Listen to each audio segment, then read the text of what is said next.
el programa de la Reforma, las demandas en contra de Lutero y el desarrollo de su teología. ¿Se acuerdan que habíamos dicho que él había mandado una carta al arzobispo Alberto y esta carta no fue contestada? Pero el asunto llegó a la curia romana. Los dominicos, instigados por Tetzel, el vendedor de indulgencias, se dirigieron al Papa acusando a Lutero de herejía. Silvestre Masolina Prierias, un teólogo dominicano y de la corte papal, hizo un informe contra Lutero en el que presentó la cuestión de las indulgencias como críticas al Papa. El de la discusión teológica se convirtió en derecho canónico que involucra herejía. Ya no era más una cuestión teológica, pero ahora empezaba una cuestión política. Lutero era un reformador dispuesto. Las cosas se aclararon para él durante el debate con sus oponentes. Cuanto más se cuestionaba la teología de la gracia de Dios, más importante se volvía para Lutero la seguridad de la fe. En la primavera de 1518, Lutero formuló su enseñanza sobre la justificación tal como la conocemos hoy día. Solo la fe y la gracia. El Evangelio, la proclamación, la aceptación del pecador por la gracia divina es el fundamento de la seguridad de la fe. Solo la fe y la gracia aseguran la seguridad de salvación. En 7 de agosto de 1518, Lutero recibió el informe del Vaticano, convocándolo para comparecer en 60 días. Preocupado, Lutero se dirigió a su amigo Jorge Español, secretario y consejero de Federico el Sabio, príncipe elector de Sajonia. Como resultado, la cuestión teológica que involucraba a Lutero se convirtió en un choque entre fuerzas políticas. Federico el Sabio estaba del lado del Papa. Esto significaba que en Augsburgo, Lutero sería escuchado de manera paternal por el enviado del Papa, el cardenal conocido como Caetano. Su solicitud fue acogida favorablemente en Roma. También se le permitiría regresar a Wittenberg libremente.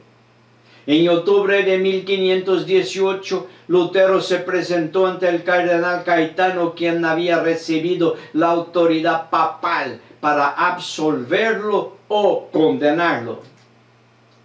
Pero a Lutero no le conmovió la súplica de Caetano de retratarse. Lutero no logró convencer al cardenal de que el perdón de los pecados depende de la gracia de Dios en Cristo. Y solo se puede recibir esto por fe. Para Lutero no hay tesoro de méritos excedentes de los santos que estaría en posesión de la iglesia y con el cual podría vender indulgencias. Acá una aclaración. Esta cuestión del tesoro de méritos es más o menos así. El tipo tiene que hacer 100 méritos para ir al cielo. Pero los santos, porque eran tan santos, hicieron 130 méritos. Así que utilizaron 100 y los 30 se quedaron en un tesoro que la iglesia podía transferir los méritos de los santos para los que estaban necesitados del perdón de pecado. Y esto también era una base para toda la cuestión de las indulgencias.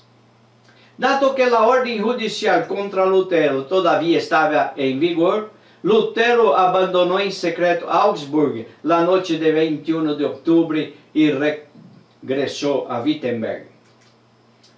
Lutero creó un problema para Federico el Sabio, que se puso al lado de Lutero. no solo por mantener el prestigio de la universidad que había creado, sino también por la justicia.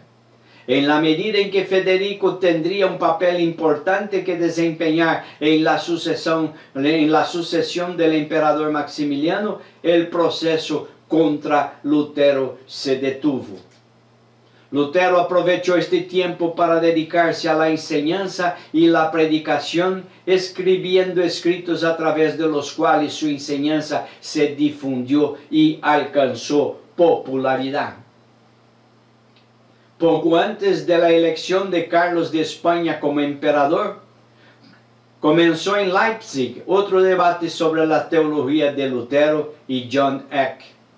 Eck abordó la cuestión de la primacía del Papa y la autoridad de los concilios de la Iglesia, buscando colocar a Lutero como heredero de la herejía de John Hus.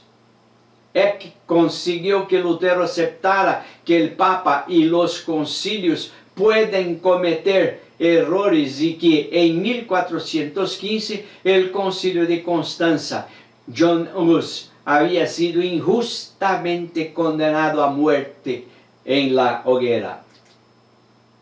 Fue en este debate con John Eck que quedó claro para todos y también para Lutero la crítica a la Iglesia. Solo la palabra de Dios tiene un carácter normativo y no la autoridad del Papa o la tradición de la Iglesia. En enero de 1520, con la colaboración de John Eck, se preparó una bula que amenazaba a Lutero con la excomunión. 41 declaraciones de Lutero elegidas arbitrariamente fueron consideradas heréticas. A Lutero se le dio 60 días para retractarse. Después que Carlos V fue elegido emperador, ya no hubo necesidad de cautela con respecto a Federico el Sabio. Por tanto, se pudo reanudar el proceso contra Lutero. El 17 de noviembre de 1520, Lutero apeló a un concilio. En diciembre, Lutero fue más allá.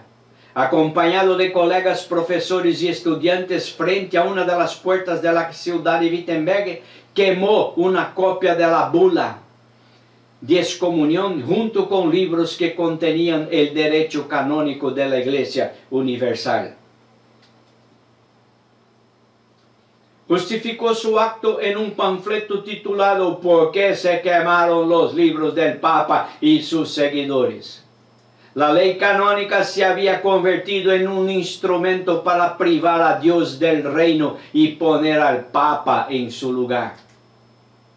Sentado en su templo ya no estaba Dios, sino su oponente.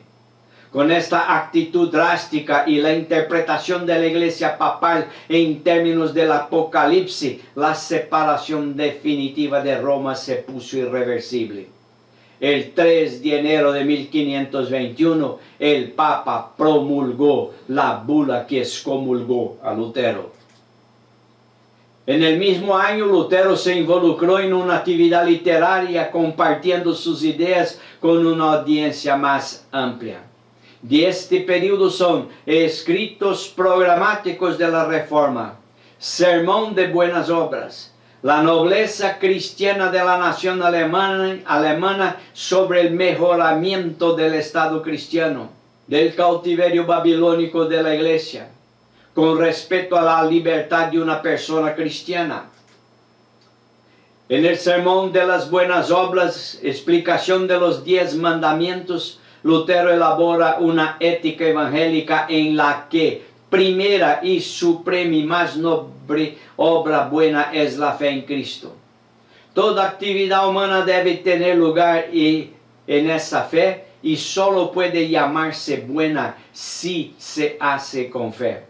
Por eso, es necesario repudiar la gran ostentación con bulas, sellos, banderas, indulgencias con las que se lleva a los pobres a construir iglesias, crear fundaciones y rezar.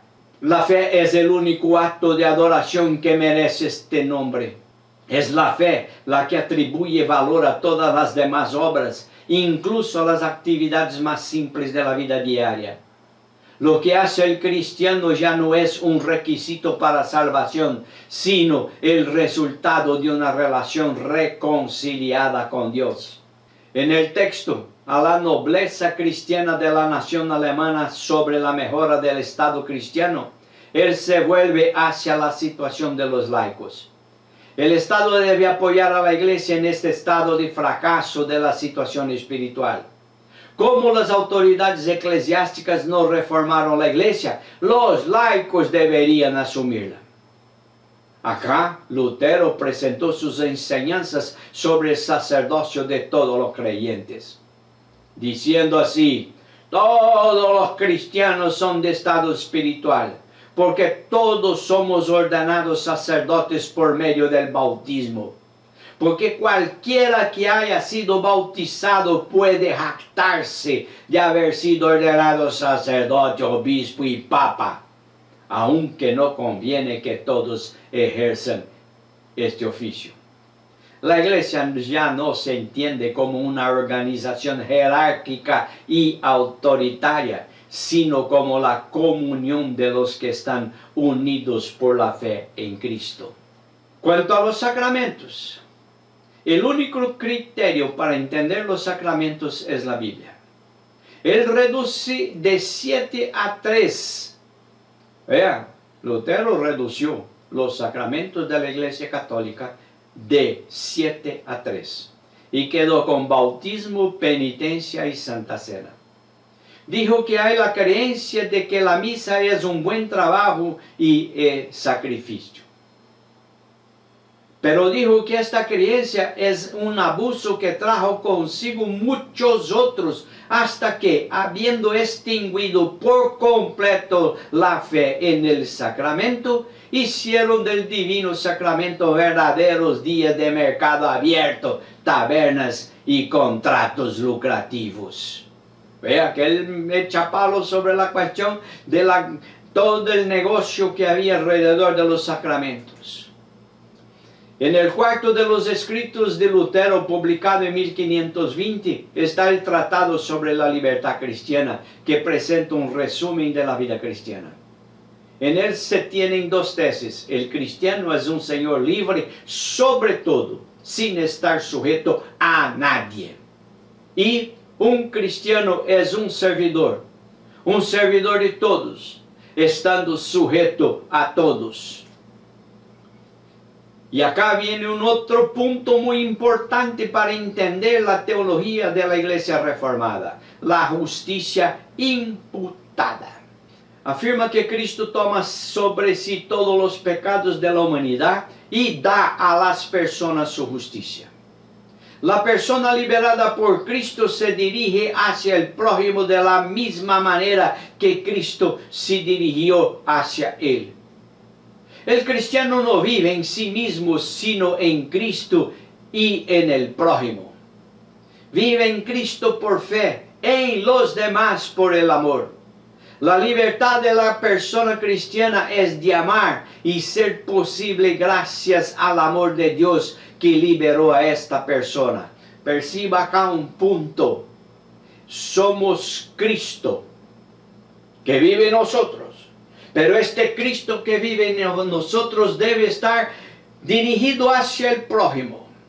Más tarde, el teólogo alemán Dietrich Bonhoeffer va a proponer las siguientes frases: debemos ser Cristo para el prójimo. Así que, estos puntos esenciales de la doctrina de Lutero, y que los demás reformadores y que la Iglesia Reformada, y lo que hoy se llama también la Iglesia Evangélica, en gran medida ha tomado. Y nosotros vamos a ver después cómo los reformadores concordaron en todos estos puntos. Esto es esencial para que entendamos. Entendamos la historia de la Reforma, entendamos la esencia de la Reforma, entendamos también de dónde viene nuestra herencia y la teología que hoy firmamos, con pequeñas variaciones en las formas, pero lo esencial es este. Que Dios nos ilumine para entender estas cosas todas.